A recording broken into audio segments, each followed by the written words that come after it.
We've just discussed the outlook of Catholic institutional investors, and now we're going to discuss the outlook of Catholic investment funds. And it's my pleasure to introduce Andreas Widmer. Andreas is the Director of Entrepreneurship Programs at the Catholic University of America and President of the Carpenter's Fund. He's also an author and published a book, The Pope and the CEO, Pope John Paul II's Lessons to a Young Swiss Guard, which I know Pope Francis is now a proud owner of a copy as well. So, Andreas Widmer. Thank you. I realize I stand between you and the open bar. No. I'll make you a deal. If you let me go first, I'll be very brief.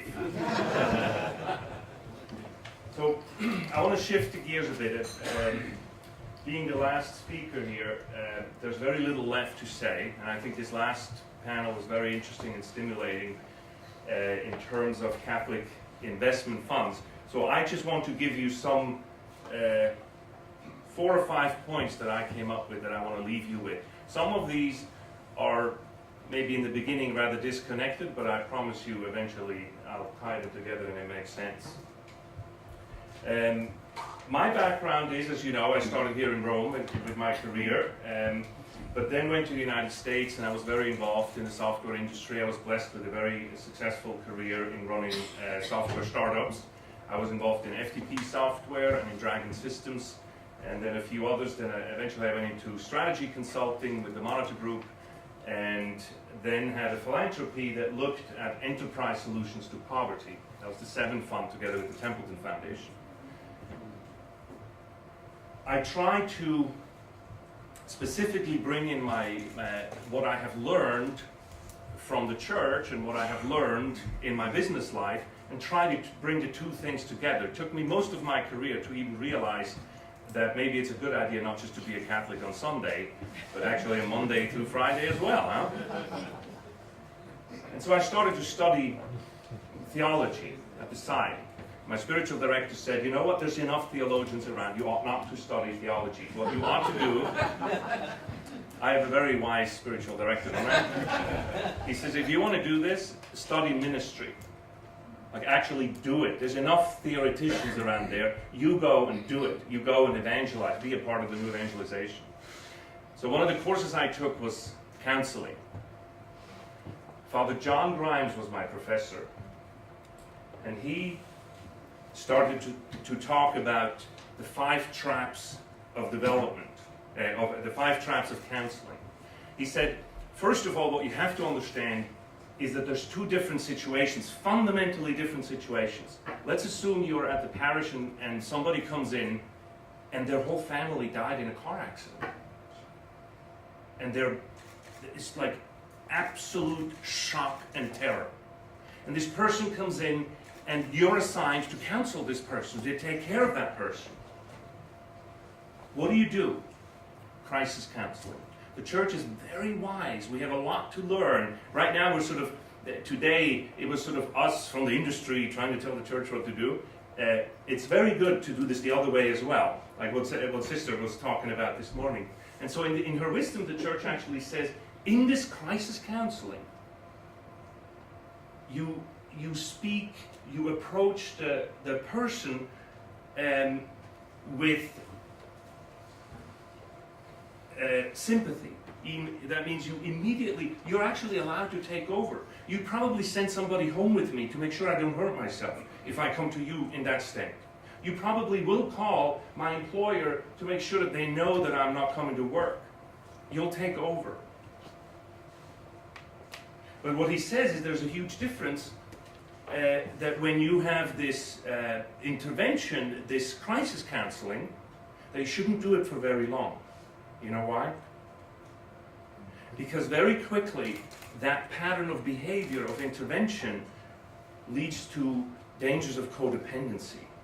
And you know, a crisis is typified by the fact that it's timely. It goes quickly away, because then otherwise it wouldn't qualify as a crisis anymore. If it's longer, then it's a state of being, and that's not a crisis. So what he says is, eventually you have to go into long-term counseling, long-term ministry to somebody. There, you change the approach. You talk about the person's patterns in their life. What is going well and what not? What of your behavior has to do with the outcome? In there, you shift from sympathy to empathy. You don't do it for the person. You just say, have you ever thought of this? Or you help the person reflect upon their situation and the outcome of the things that happen to them. And one rule he said, Father John, never ever have the same person who gives crisis counseling give the long-term counseling. Because you cannot, we as humans, we cannot shift between the two. When I was sitting there, I was in the midst, with my philanthropy, I was in the midst of working in Africa and Rwanda, of talking about how to deal after the genocide and everything. The country was trying to figure out how do you rebuild that economy, what to focus on. And it was exactly at that time I could close my eyes, which I wasn't sleeping. I was just closing my eyes in the class. And I imagined I was sitting at the conference that I was 2 weeks earlier in Rwanda, and that Father John would have spoken to us in this development community rather than to us of these people being trained for ministry. And I felt that he could have said the same thing.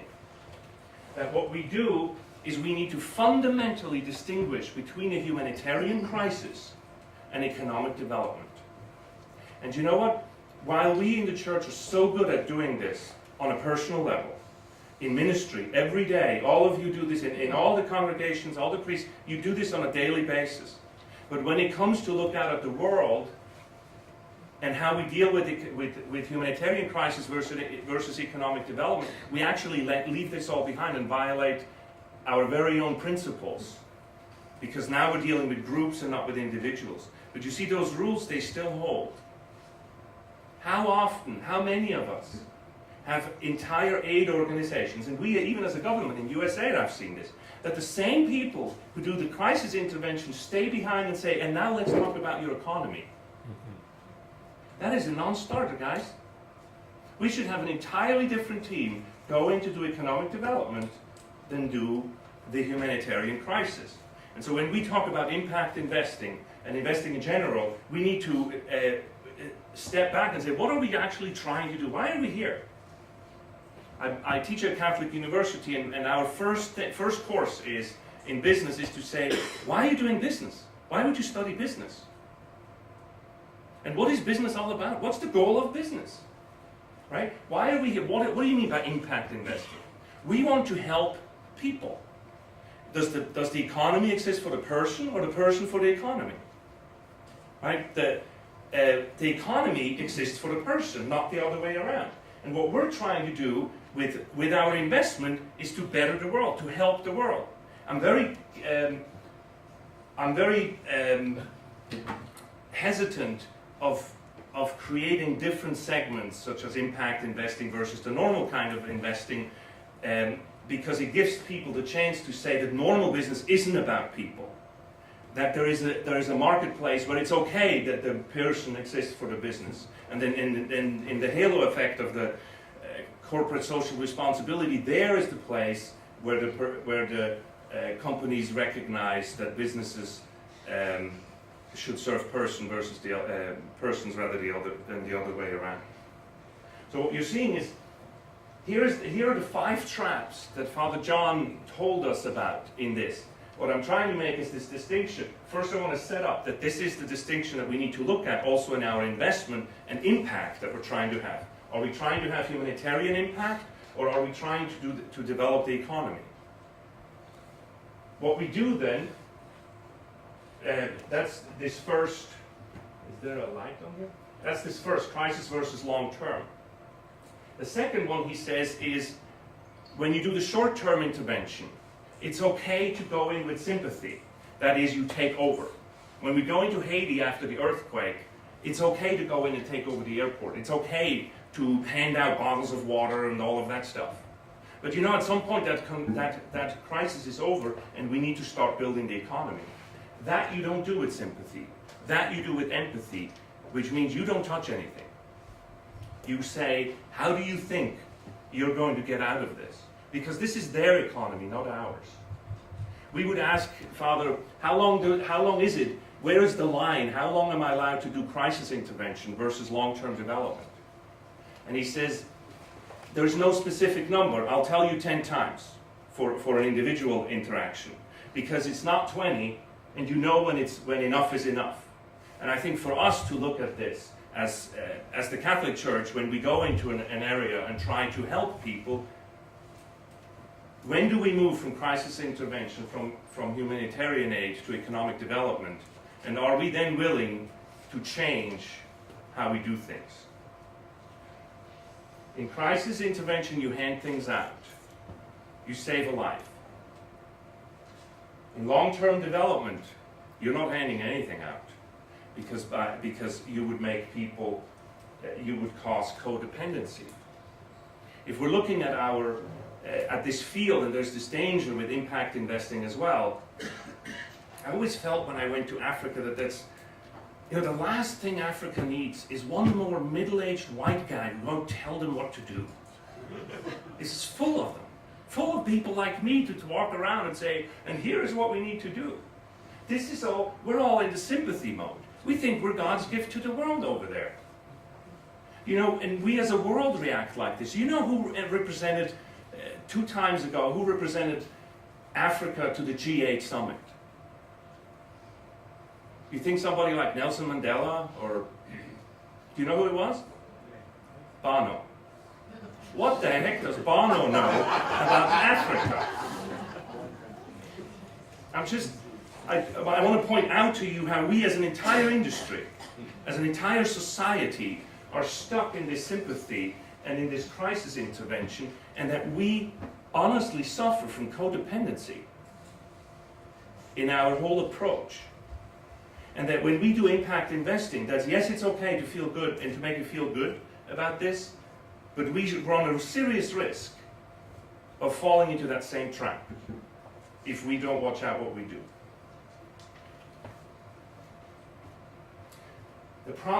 The last problem there is, he said, the Redeemer problem. He says, when you walk into that room where you are with a dying person, or you are with somebody who had this most horrible thing happen to them, Father John would say, before you go in, you do your prayers, you ask for the Holy Spirit, and then you tell yourself 5 times, I am not Jesus Christ. Because I am not going to save that person. You know how important that is? And you know how often when we, in a really male culture, in the Western culture, show up and think we're going to solve your problem. That's how we show up. We go, ta-da, like when that we expect drum rolls to come up when we show up in an emerging market trying to help. But we don't show up as equals in saying, what do you think is going wrong here? It's like what I love about your approach, that we go there and say, what do you think needs to be done? And then to take people at face value and treat them as brothers and sisters, not as dependents. That we don't rob them of their dignity by appearing parental or telling them what to do. In our research, what we found, I'm shifting gears now, this is my second point. At the Seven Fund, we went around, and I believe very strongly in the power of role models.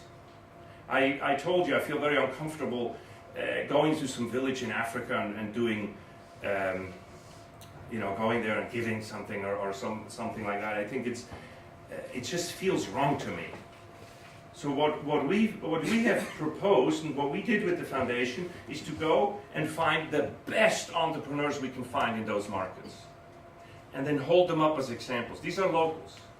You see, when I came to America, I'm from Switzerland, I came to America with nothing. I lived the American dream.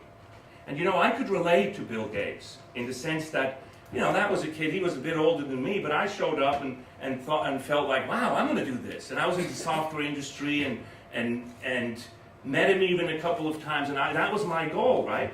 And I could achieve that because I could relate to this guy. But me going to Africa as a role model is you might as well send a Martian over there. But there are local role models, and role models are very important in economic development, in saying, how is this going to work? Because the solutions we need in Africa are African solutions, not Swiss or American solutions. So what we try to find is these SMEs, small and medium enterprises, to find them as role models. What's an SME? Small, medium-sized enterprise. It's actually a Microsoft term. It's anywhere, these are companies that are anywhere from 10 to 500 employees or something like that. It's in a way, it's the non-multinationals. Like it's the local companies. But it's not the, one guy with 2 cows. It's not the micro-enterprise, it's the SME in the middle. These are very important in the economy. 90% of all companies in the world are SMEs. They pay usually over 50% of all the taxes, non-ag taxes in a country. And they employ over 80% of all people who are employed. They are what I would call the engine or the pioneers of prosperity. Our project was called Pioneers of Prosperity because they're the ones who bring prosperity. They're the machine that creates a prosperous economy. And we found a very sad pattern. If you look at my own country, the Switzerland or the US or Canada or any country like that, you would find the distribution to be like this. This is 1 person, 10 people, 100, 1,000. Most companies are right here. Engine of the economy. And we started to see a pattern that when you go into emerging markets, poor economies, it starts to look like this, where you have a ton of micro enterprises and more than average multinationals and absolutely no SMEs. It's called the missing middle. That is what creates the economy. That is what creates jobs. That is what creates tax revenues for the local authorities to actually do something. And they're not there. Why? Why are they not there? I don't pretend to have all the answers here, and these issues, all the things we're talking about, this is complex stuff, okay? But I have some things I propose to you, some ideas that I can contribute, and then maybe in the discussion and in your own work, you can add your own insights to it. One of the things has to do, John Paul, I'm a big fan of John Paul II. I tell you, the man was ahead of his time. He said some very, very intelligent things. Best definition of poverty I've ever heard. He said to be poor isn't a matter of how many dollars a day you have. Because I wouldn't want to measure your life by how many dollars a day you have. It's the meaning. Being poor is to be excluded from networks of productivity and exchange. That is so brilliant. To be poor is to be excluded from networks of productivity and exchange. You see, the issue with the $2 a day, posing the problem that way, begs for the solution of redistribution of funds, which we all know is not, it's an oxymoron. The economy is a pie factory. So you don't want to split up the pie more. What you want to do is make more pies. So the whole problem statement begs the solution. And the real issue of poverty, and Francis talks about this, is networks, inclusion, networks of productivity and exchange. So when you want to look at solving poverty, how can we include the poor into our networks of productivity and exchange? What is a network of productivity and exchange? Financial markets are networks of productivity or exchange. Bank loans, cell phones, education. Notre Dame, look, once you're a grad at Notre Dame, you have a huge network all around the world you can go to and have immediate credibility. What do you do if you come out of the slums of Nigeria or Kenya or something, and where's your network? These are things that we can, and in solidarity, what do we do? What should I do with the poor next to me? How can I integrate them into my networks of productivity and exchange? What we do, this is Africa. I just use it as an example because it's compact and I can find the numbers for it. 14% of all people in the world live in Africa. 14% of all people. 36 cents of every dollar spent on charity goes to Africa. You throw $1 into a basket somewhere for charity, 36 cents of that finds its way to Africa, on average. There's a term called FDI, foreign direct investment. I like to call that opportunity chasing money. The money that goes around and says, hey, do you have an idea? Something really high risk that we could do together, and I want a high return. That's FDI. It's money that travels around the world and says, hey, I'm looking for a high risk opportunity. You want to do something with me? FDI. There's a ton of money in the world that chases around the globe for these opportunities. 4% of that finds its way to Africa. You see what's wrong here? The poor don't need, when we try to develop somebody's economy, the poor don't need our charity. The poor need our business. We need to start doing business with the poor. So when you look at your investment portfolio, and you say, well, this much I do for the social impact, but the rest is business as usual. Friends, there is no business as usual. We live an integrated life. All of your portfolios ought to reflect this. I don't want to carve out a little side of something that said, this is what I do, where I apply the high ethics. And then the rest, it's a little bit like that attitude of boys will be boys. One of the beauties of our faith is that we fully integrate, we look at integral human development. There's not one space, trust me, I was the champion of being a good Catholic on Sunday and then doing business as usual from Monday through Friday. You don't want that. I've tried it. We should do this all week long. And this shows that we're not doing this. And granted, we're not only talking to Catholics, there's all kinds of other people. But what if we, as Catholics, would just start to take and walk the talk? And just start to do this? How many of you have a portfolio, and how much of this portfolio is in solidarity with the poor?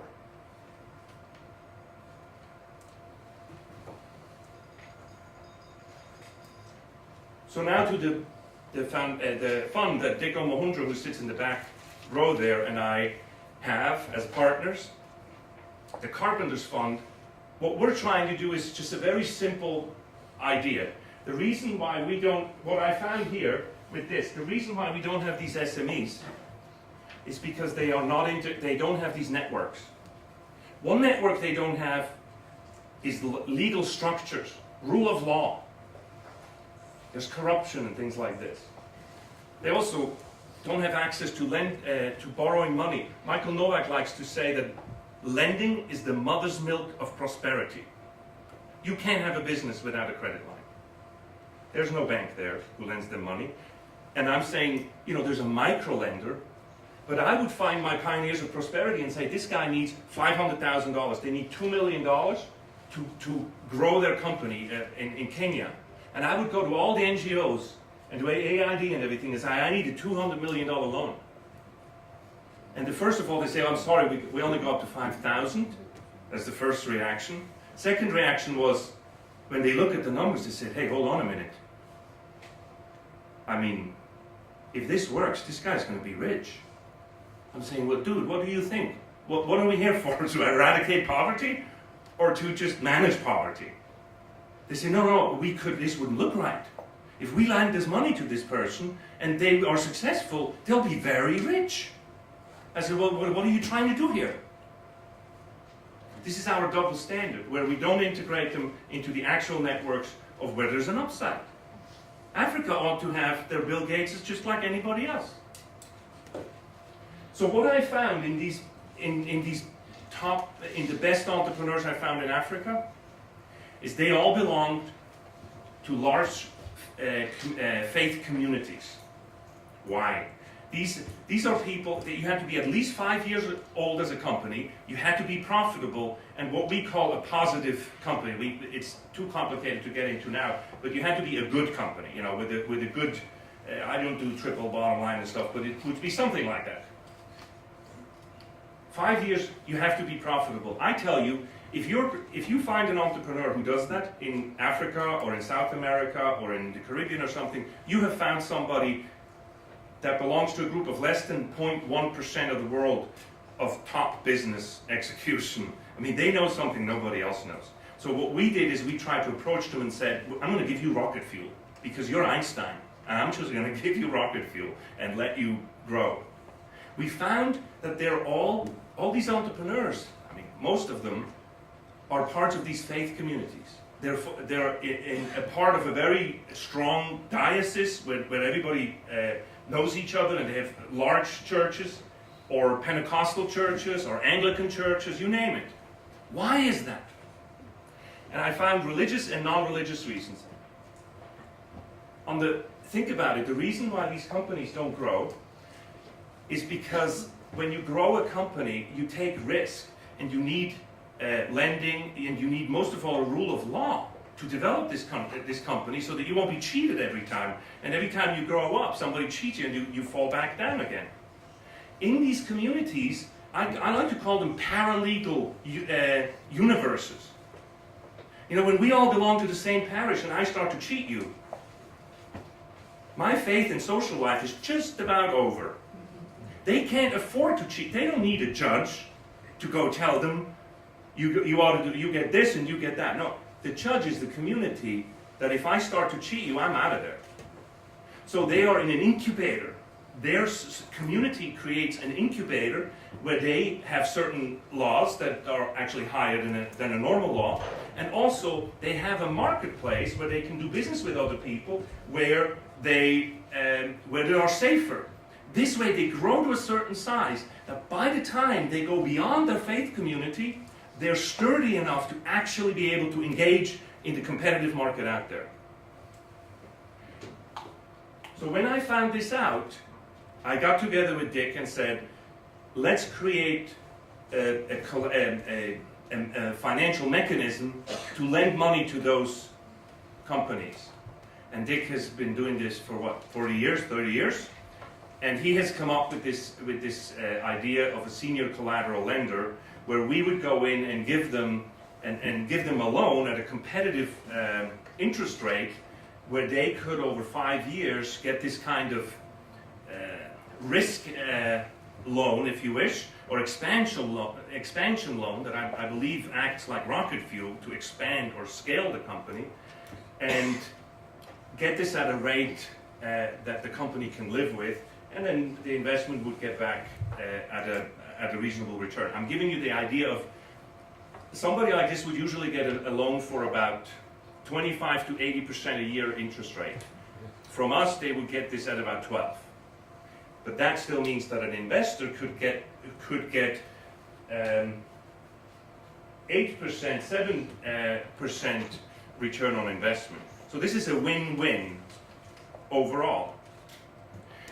What I want to leave you with is that I want to push on the fact that Catholicism is the religion that believes in integral human development.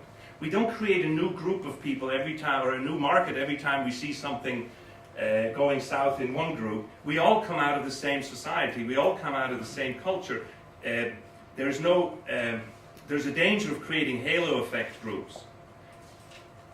The root of evil actions in companies isn't the system. The root of those actions are personal decisions that people make that are bad.